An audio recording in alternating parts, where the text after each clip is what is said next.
Welcome to NewsNation's Backscroll, where we look back at our major news coverage on the most important topics and personalities of our time.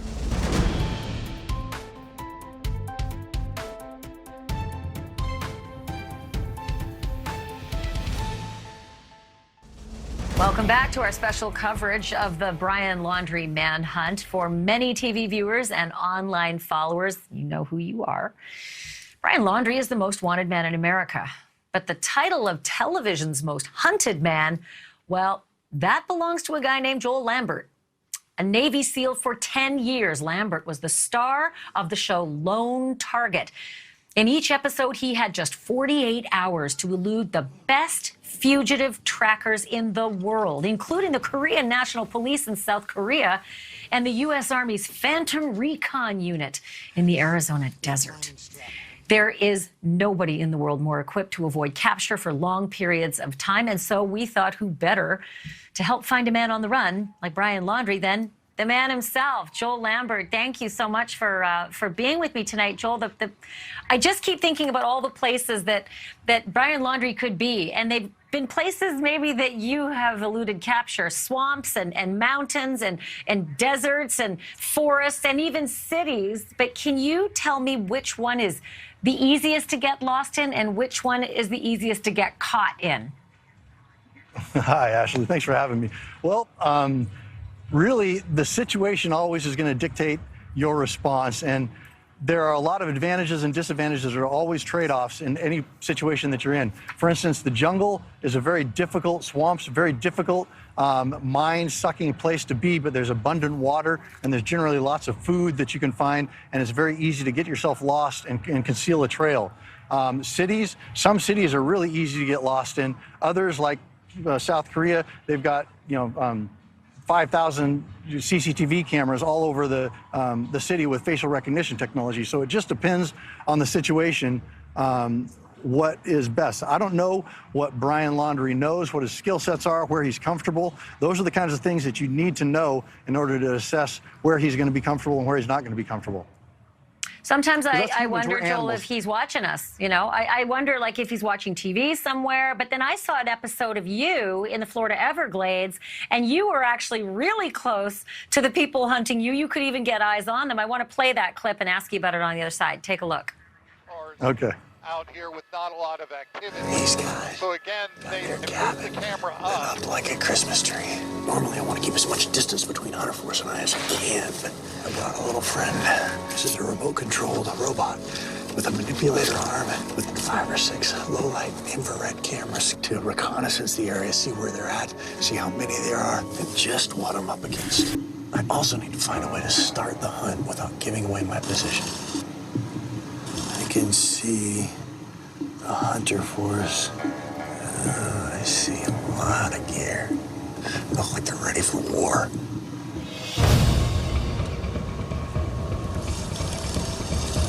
There are 5 people I see so far.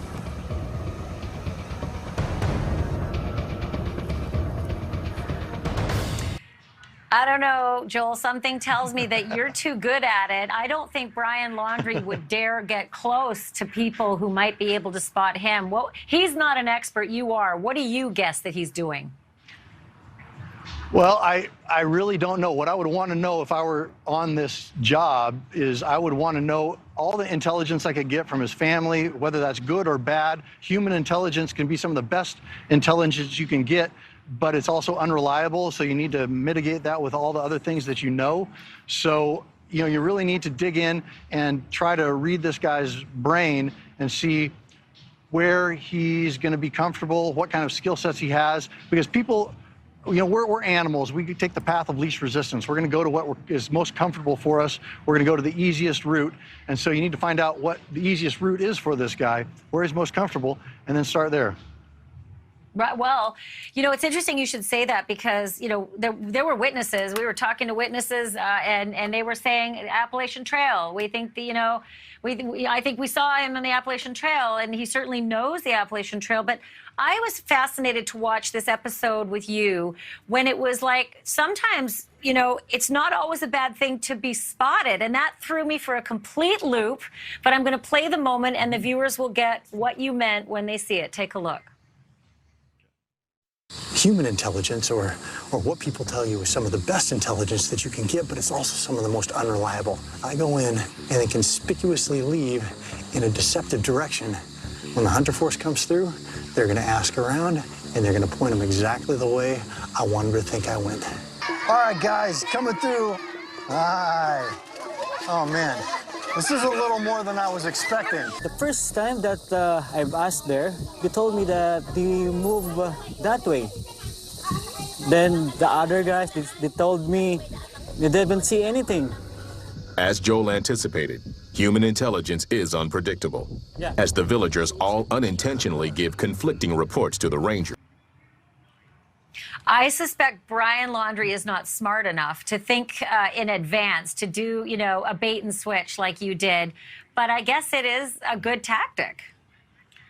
Well, it can be in the situation where they didn't know who I was, and I was kind of at a blank slate that I could go in and create whatever narrative I wanted to. Brian Laundrie doesn't have that luxury. He's a wanted man. Whatever kind of deception he's going to be doing, if he's smart, it wouldn't be around any kind of people.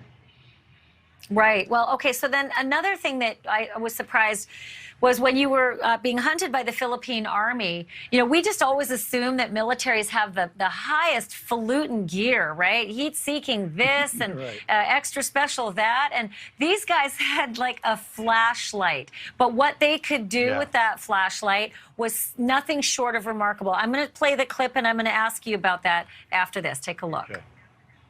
This 16-man unit doesn't depend on high-tech assets, but relies solely on their highly tuned tracking skills. The Rangers look for Joel's tracks by casting, systematically searching in a circular pattern to locate any sign of spoor. Wala bang mas makita dyan? Yun. We cannot see clearly these footprints because there is no direct light on it. But if I'm gonna use my flashlight, then make a shadow on the footprints, then I could tell this is a Panama boots, like my boots. This is still fresh and it's heading toward southwest direction. Smooth. I suspect that the people who are hunting for Brian Laundrie will have a flashlight and they will have skills about those footprints and all the rest, but they're going to have a lot more, right, Joel? Yes, yeah, they're going to have all the tech that's available. I mean, those guys were the most exceptional trackers I went against in the whole series, Manhunt, Lone Target. And what they could do with just their tracking skills was exceptional. And other people I went against that were completely dependent upon technology were easier to beat. But whenever you're going against technology, it's always man against man. It's always brain against brain. If I'm going against a dog or a drone or anything that's not the actual tracker, I have to beat the tracker. I don't try to beat the dog. You can't beat the dog. I'm not trying to beat the infrared thermal imaging. I can't beat that. What I can beat is I can get in the man's head that's operating all that stuff and make him doubt what he's getting from his technology or from his dog. And so that's what you have to do. You have to break the bond between, or the connection, the communication between the technology and the person operating it. So it's always a strategic game, a mental game against the people hunting you. I could talk to you for an hour. I think it's a matter of time for Laundrie. And I'm glad you said that, because I think that's what a lot of people watching keep hoping, that it's a matter of time. They want this to come to an end. They want closure for the Petito family, and they just want answers as to this bizarre mystery. I want to just let our viewers know about something that you've done recently, Joel. It's cool. It's like by the way, all the secrets, right? All your secrets of how to evade and escape. It's actually an app. It's called Escape and Evade. You go to escapeandevademobile.com. Is that right, Joel? Escapeandevademobile.com. Yes, Is that going to get you there? Yes. Okay. Yeah, that's Good. going to get you to our website, and you can sign up there, and you'll get updates, and it'll let you know what's going on with this as we develop and launch the app. But it's going to be an amazing augmented reality game experience where you're able to do deception trails, set booby traps, track people. It's a very intense experience, and I think people are going to like it. The B-2 stealth bomber sends a powerful message, whether it's flying high and fast over Iraq and Afghanistan or soaring over a stadium packed with football fans. Capable of dropping both conventional and nuclear weapons. What happens now that the B-2 is grounded? Correspondent Kelly Meyer is live in Washington with more on that. Well, Nicole, the Pentagon tells me this is temporary. They say it's a safety stand down at this time. The 20 bombers in the B-2 fleet could be back in the air in a matter of days. Still a lot of questions left unanswered today, including what exactly caused the malfunction and fire just 10 days ago. A premier bomber of the U.S. Air Force forced to stand down. The entire fleet of B-2 stealth bombers ordered out of the skies Monday over potential safety defects after an emergency landing of one of the bombers at Missouri's Whiteman Air Force Base earlier this month, where it then caught on fire. The cause of the in-flight malfunction still unknown. The runway remains closed to clear the debris. Now other bombers are unable to take off and land. The timing of the stand down is bringing a New Year's tradition to a halt. The prestigious planes set to kick off annual Rose Bowl events. Now they're being replaced by another aircraft. That display, like similar flyovers at the Super Bowl, allows the military to show off its most capable nuclear bomber. Its stealth design enabling the aircraft to penetrate the most sophisticated air defenses. The move from the Defense Department marks the latest in a series of struggles for the fleet. Over a year ago, a landing gear failed and caused the plane to skid off the runway. The Pentagon recently revealing its planned replacement for the B-2 bomber, the new B-21. Each B-2 comes in with a more than $1 billion price tag. The stand down comes as tensions spike with countries like China and its threats against U.S. ally Taiwan. The B-2 has also recently been deployed to Europe as a show of force. NewsNation pressed the Pentagon on what this stand-down means for our nation's security. Does the grounding make the U.S. vulnerable in any way? No, and it's important to remember that these aircraft, whether it's B-2s, B-52s, F-22s, F-35s, these are high-tech advanced aircraft that are operating at very high levels, of performance, and not to minimize the situation anytime there's a stand down, but things are going to break and we're going to fix them and we're going to get them back in the air. The Pentagon says there are other bombers of similar capability ready to fly until the B-2s are back in the air. Nicole. All right, Kelly, thank you for that. NewsNation's Rich McHugh is in North Carolina, just outside of Asheville, one of the hardest hit areas, with an update on the recovery efforts and also the federal response so far. Rich, what have you seen today? Hi, Marnie. Well, I'm here in a place I'm calling Central Command. Basically, it's a heliport a makeshift heliport where literally 30 helicopters have come in and out this morning. It's all volunteer.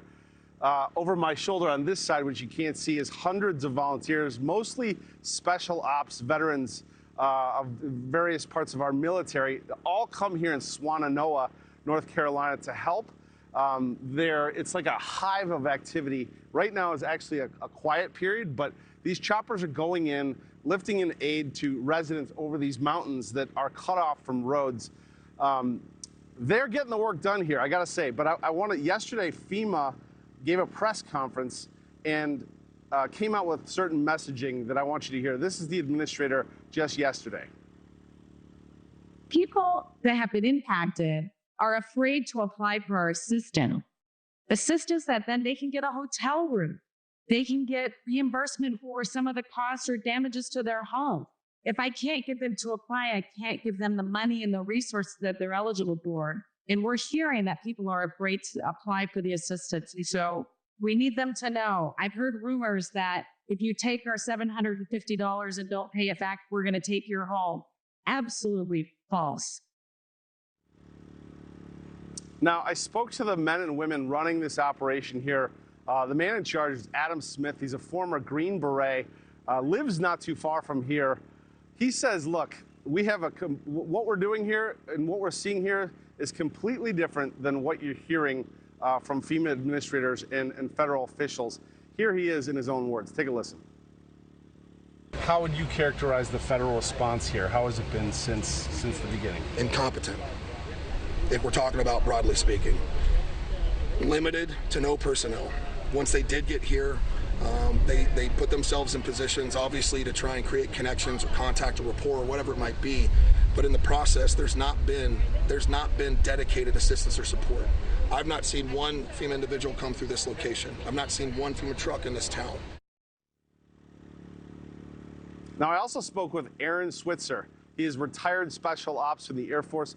He's the one that's on the ground here, guiding these choppers in and out all day until darkness. I asked him basically the same question. Take a listen.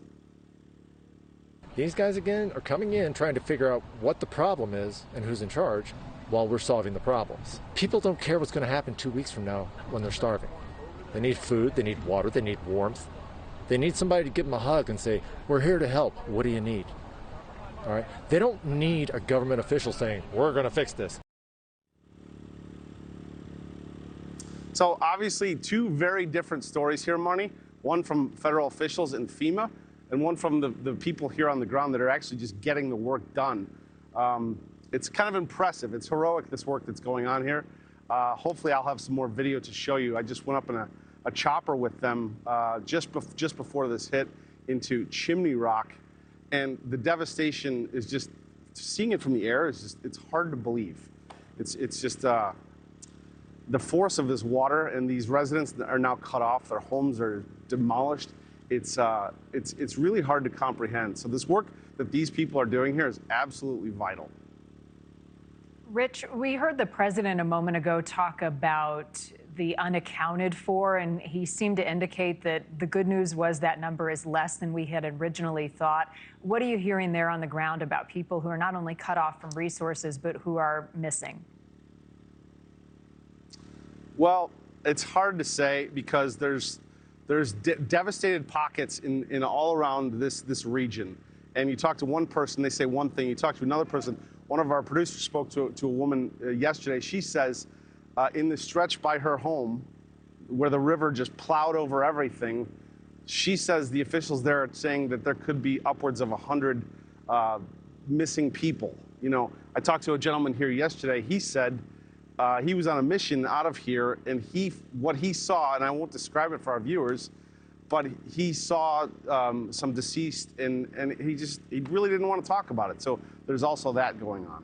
Yeah. And a lot of volunteers on the ground doing the good work and putting their own lives at risk to help those in need. Rich, thank you for the update. Understanding of how federal agencies may be addressing the mysterious drones. Let's bring in former FBI special agent and NewsNation law enforcement contributor Jennifer Coffindaffer. Jennifer, good morning. Welcome back. Good morning, Hannah. So it feels like officials on one hand are downplaying what's happening. Hey, it's nothing to worry about. It's not a foreign entity. On the other hand, they seem to be legitimizing concerns. We don't know what this is. What do you make of what's going on and what we, the public, are being told? Well, and I based this on one of my last assignments was a supervisor at the Weapons of Mass Destruction in the nuclear proliferation arena. And I can tell you that back at headquarters, when things are classified secret, top secret, and sometimes need to know, typically with those classifications, you can't talk about it. So if this is any sort of drone exercise or something that's going on, they can't talk about it to anybody except for those with a need to know. So can we talk about that a little more? We know the Speaker of the House, Mike Johnson, was given a classified briefing on the sighting separate from the meeting that Caitlin just mentioned. What information could he be getting in this classified setting that we're not privy to? He could be told exactly what is going on. Is the government running some sort of drone operation to test their drones to see, what they do? I mean, we're in the middle of, really needing to understand drone warfare and what our drones can do. I truly believe this is something that's classified, and we're not going to find out unless it's declassified. We're not going to find out. That might send people into more panic. So with the latest rise in these drone sightings, I mean, it's been seen by thousands. They've been seen by thousands. The FAA posted this video on Saturday. Let's show it to our viewers. There's a lot of talk about reported drone sightings, and I'm sure you're wondering if they're allowed to fly where you are seeing and watching the news coverage about them. Here are the facts. Generally speaking, it's okay to fly them in most areas as long as you stay below 400 feet.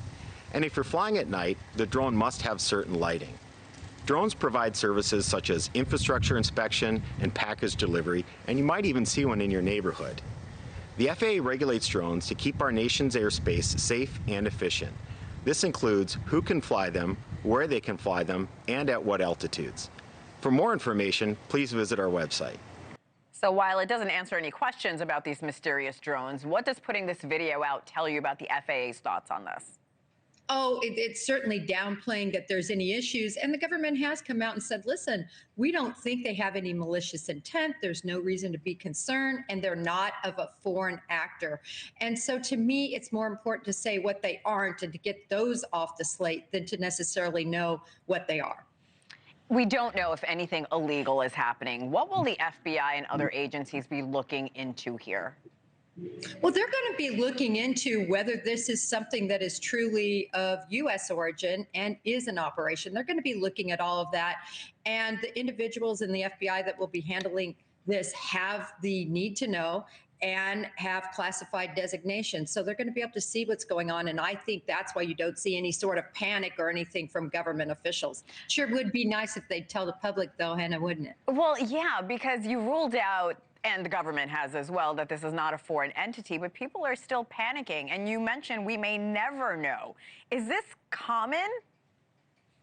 Hannah, it really is. There's so much that goes on behind the scenes in terms of things we do, particularly in the area of mass destruction, you know, chemical warfare, nuclear counterproliferation. There's so much that is kept, you know, secret and top secret. That's why they're designated that. So we're not going to know, but people are seeing it with their own eyes. Something is going on. I think that's what we have going on here. All right. We always appreciate your insight. Jennifer Coffin-Daffer, thank you so much. Thank you. You're perfect today because you're on both sides of it, and we have a Top Gun guy on, call sign Wiz. We got to talk about this new fighter jet, right, that we just heard about from the president. Let me play another clip of President Trump today in the Oval Office talking about this F-47. Here he is.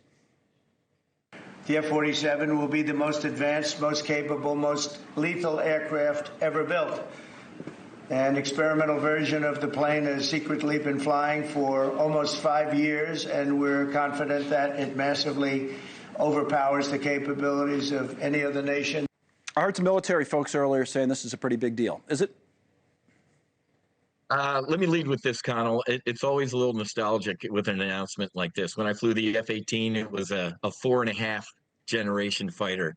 I thought the 5th gens were pretty cool. Now we got 6th gen, man. This is mind blowing. I think the last fighter pilot is probably in grade school. We're like Knights of the Round Table. We've moved from being fighter pilots to systems monitors. This F-47, just incredible stealth technology, weapon systems, and communication systems. So the fighter pilot is getting less and less out of the cockpit, and you're turning into more of a system monitor. But the technology is eye-watering. Based on the limited amount of information I know, this really is the next generation fighter. And the pilots are actually becoming less and less involved in the process. Some of the technology, you just sit there and watch these airplanes go to work. And to really creep people out, these airplanes are learning. They learn when a pilot looks at this or touches this switch, and they use that for future use. So the F-47 announcement today with the president and Boeing, probably going to be the end of manned aviation as we know it in the near future. What does that mean, you know, in terms of the future of warfare? On the one hand, obviously, it keeps our people out of harm's way, maybe in some cases, if, you know, you're controlling everything from somewhere else. And, you know, on the other hand, could we have even more destruction because we don't have humans involved? I don't know. What do you see the future of warfare kind of turning into within this new world? Connell, it's interesting you brought that up. The more technology, I'm sad to say, actually could potentially result in more warfare. Because to your point, well, hey, Wiz didn't get shot down and eject, and he's not on NewsNation getting beat up as a POW. That's a good thing. But that actually makes war more likely if it's just like, we just lost another unmanned vehicle, and let's build another one. Sometimes So I feel like it's it like can that actually, now for the public, people who are non-military, but they hear, like if we heard, so tomorrow we were sending troops somewhere, boy, that would be a huge reaction. But if we hear the president has an airstrike on such and such a country, sure, people pay attention, but not in the same way, because they don't feel like even though humans are at risk, I don't think they feel it the same way. you absolutely nailed it. But at the end of the day, even if it's drone v drone, like, okay, our drones are fighting each other, somebody's going to wake up someday and say, where are the drones coming from? Right. Who's piloting them? At the end of the day, sadly, Connell, with warfare, it goes back to caveman. You got to pick up a rock and go hit another caveman in the head. So technology might make war more likely and more antiseptic, but at the end of the day, war is a horror, and this technology kind of delays the end state, and ending this war. It kind of prolongs it, in my opinion. At the same time, though, for someone who's done what you've done, you're kind of amazed, as you said, by the technology, at how far we've come. The enemy should know they're dead, Connell. I mean, based on our satellites and our intel and our technology, we know when the enemy pilot's leaving their home and what they had for breakfast. And based on the technology in this F-47, they're not even going to know what hit them. The days of dogfights and fur balls like the movie Top Gun are over with, because we're hitting people as soon as they get airborne. They're not even going to know they're dead. The president literally said that. Sometimes he, obviously exaggerates, but he said that phrase today. Yeah, they're not going to know what hit them, and you're saying that's true. That's exactly what this thing can do. It's the absolute truth. This F-47 sixth generation technology, we are at the tip of the spear. Wow. But guess what? We're going to be at that tip for so long before somebody copies, pastes, steals it, and then we're going to kind of leapfrog, and that's just the nature of warfare and our enemies. Yeah, that's the way things are going. All right, thanks for coming on again. It's fun talking to you about all this. For people who are joining us right now, let's just reset. Chris Cuomo here.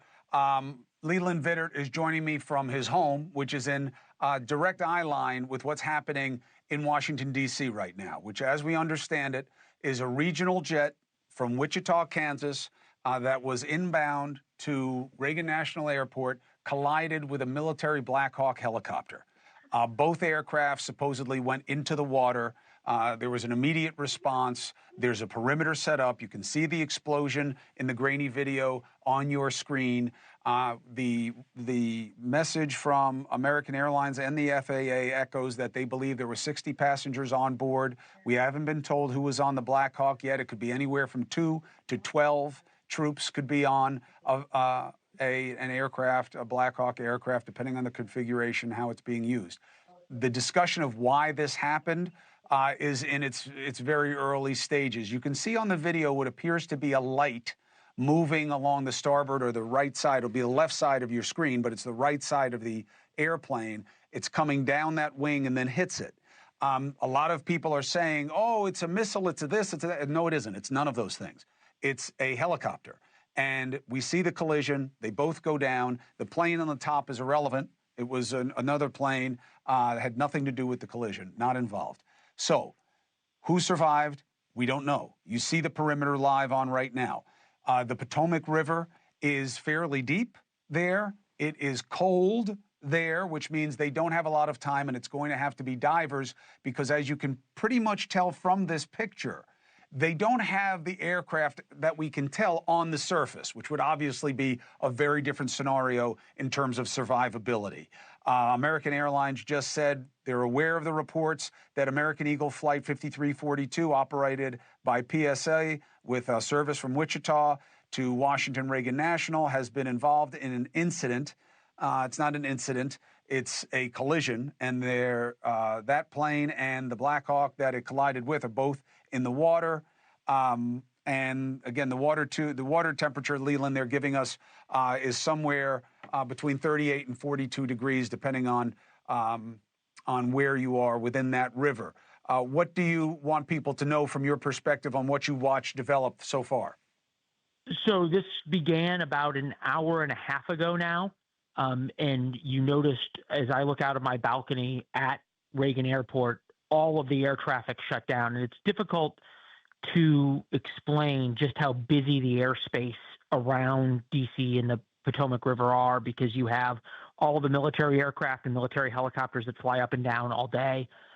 Then you have the flights in and out of Reagan as well. It is the tightest air corridor I think that probably exists in America. The flip side of that is the massive amount of response that we have seen.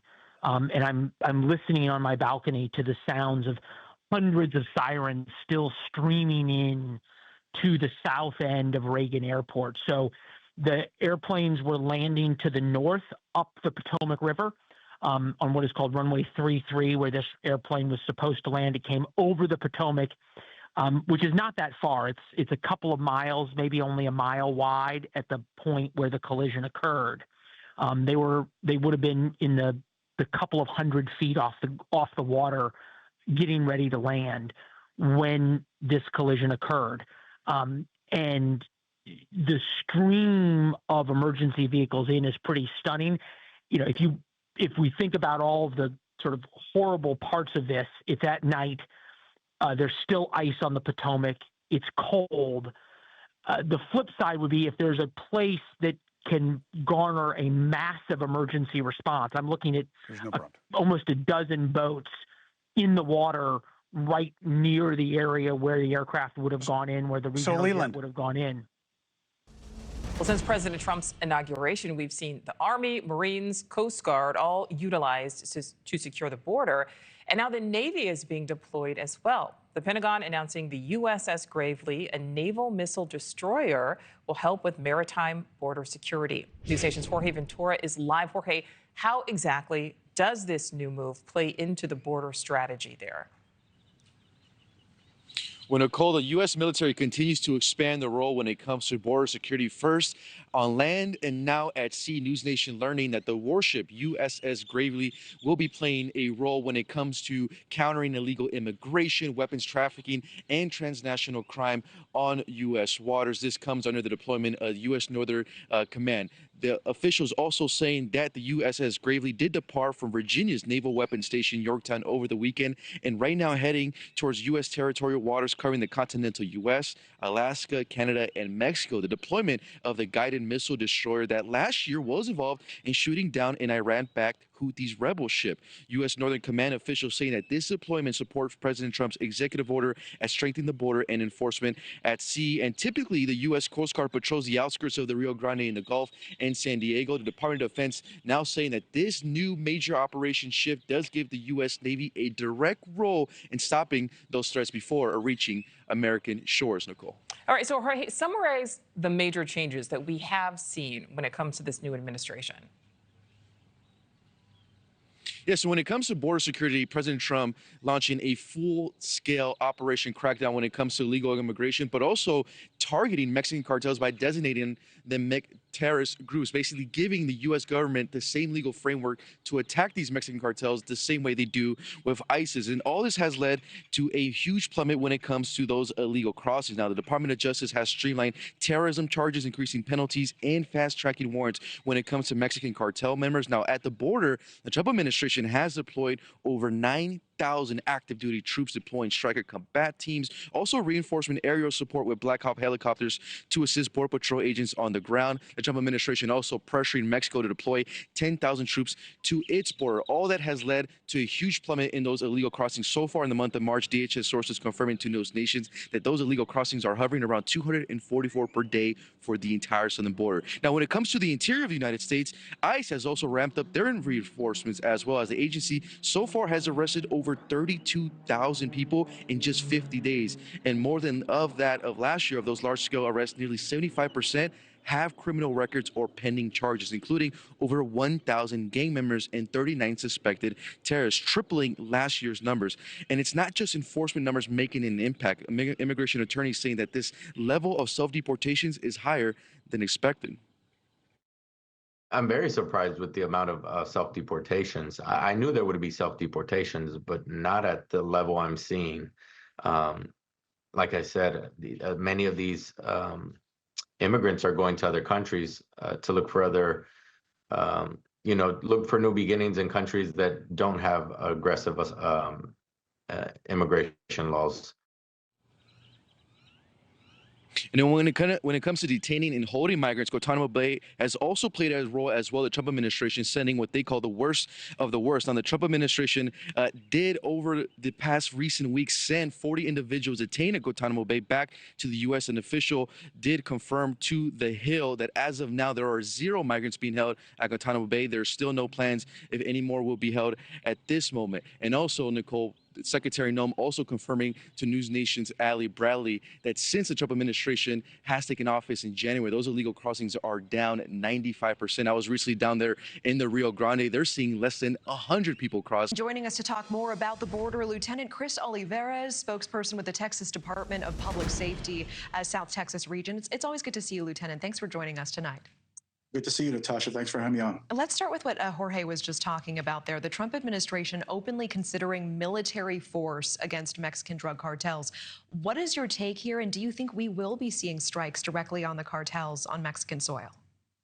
Well, I mean, I think first off, the administration really is underscoring their campaign promise to leverage military resources, assets to go after the cartels, to dismantle their infrastructure, their criminal operations. And I think we're seeing that. We saw that from day one when this administration took office. Now, of course, the question remains to be seen, or asked is, what type of military presence will the United States actually have in Mexico? As Jorge pointed out, this is going to require cooperation from the Mexican government, from the Mexican president, who has publicly said that she does not want any military resources in Mexico whatsoever. So I think there could be some legal challenges with the Mexican government as well. But as the Secretary of State pointed out as well, is that we need to treat these organizations not just as to your typical drug dealer or street gang. These are actual foreign terror organizations that should be treated just like any other terrorist organization. The amount of people they kill, not indirectly or directly with their drugs, including fentanyl, I think that in itself really leverages and really justifies the leverage of military resources that are needed to actually go after these cartels if Mexico is not going to cooperate. And again, of course, I don't want to speculate. This is still preliminary. And of course, I'm not speaking on behalf of the administration, but I think we still need to see what that's going to look like, what type of plan they have, the strategy, what are the rules of engagement, and what will it actually look like if Mexico does not cooperate?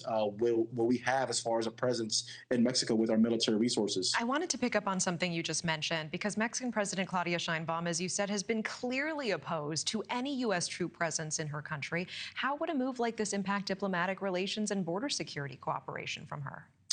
You know, and I was going to mention that as well, right? Obviously, you know, Mexico is a big partner when it comes to, you know, as far as trade and, you know, products that are coming across the border, produce. So that in itself also, right, what is that going to look like? What is that relationship going to look like? Do we want to disrupt any type of diplomatic relations with Mexico? I don't foresee the United States wanting to do that. I think they have other strategies in place to actually go after the cartels. We saw that already from the very beginning when the administration took office. They put pressure on Mexico with some of these tariffs, and that did, you know, require the Mexican government to cooperate and really put pressure on the cartels, which we have seen. We saw just most recently in July that the Sinaloa cartel leader, El Mayo, was arrested and was taken into custody.